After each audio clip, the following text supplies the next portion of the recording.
Hello students, अब हम लोग हेडिंग लिखेंगे रिलेटिव एटॉमिक मास। हेडिंग लिखिएगा रिलेटिव एटॉमिक मास, जिसको ब्रैकेट में बोल सकते हैं आप रिलेटिव एटॉमिक मास। ये देखो होता क्या है, अगर हमें किसी का भी एटम का अगर हमें बताना रिलेटिव एटॉमिक मास, तो होता है atomic mass of atom, atomic mass upon 1 AMU, है ना। अब जैसे रिलेटिव बोल दिया, याद रखिएगा इसमें नो यूनिट, इसमें कोई यूनिट नहीं होगा। जैसे एग्जांपल हम सेट कर लेते हैं सोडियम का। मान लो यहाँ पर हमने लिख लिया सोडियम, कैल्शियम, पोटेशियम या फिर आर्गन, है ना। वो हम इसे लिख लें ताकि आपको समझने में आसानी हो जाए। अब सोडियम का एटॉमिक मास कितना हो जाएगा 23 MU अपॉन 1 AMU बराबर कितना आ जाएगा 23।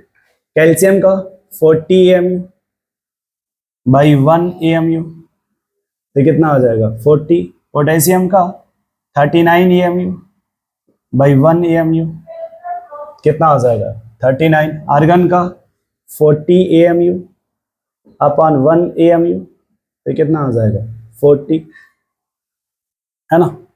ऐसे हम निकालते हैं रिलेटिव एटॉमिक मास। या फिर अगर मॉलिक्यूल का बोलेंगे तो उसे बोला जाएगा फिर रिलेटिव मॉलिक्यूलर मास। सेम वही फार्मूला, मॉलिक्यूलर मास।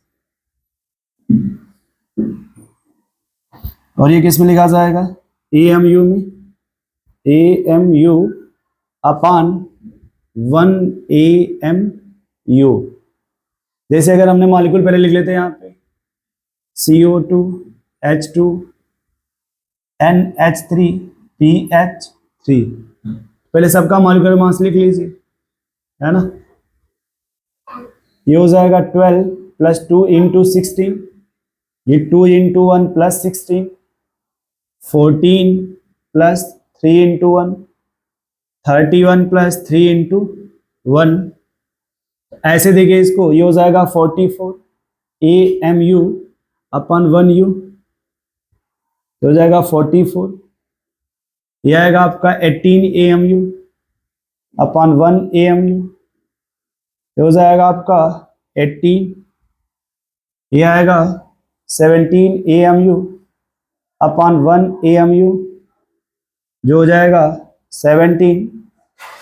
ये आएगा 34 AMU अपन 1 AMU बराबर इसको बोलेंगे 34। ये हो गया आपका रिलेटिव मॉलिक्यूलर मास, वो है रिलेटिव एटॉमिक मास। नोट कर लीजिए रिलेटिव एटॉमिक मास और रिलेटिव मॉलिक्यूलर मास। कोई बोले बताओ ग्लूकोज का, लिख लेंगे C6H12O6, that is 180 MU upon 1 AMU, तो कितना हो जाएगा फिर 180, that is relative atomic mass.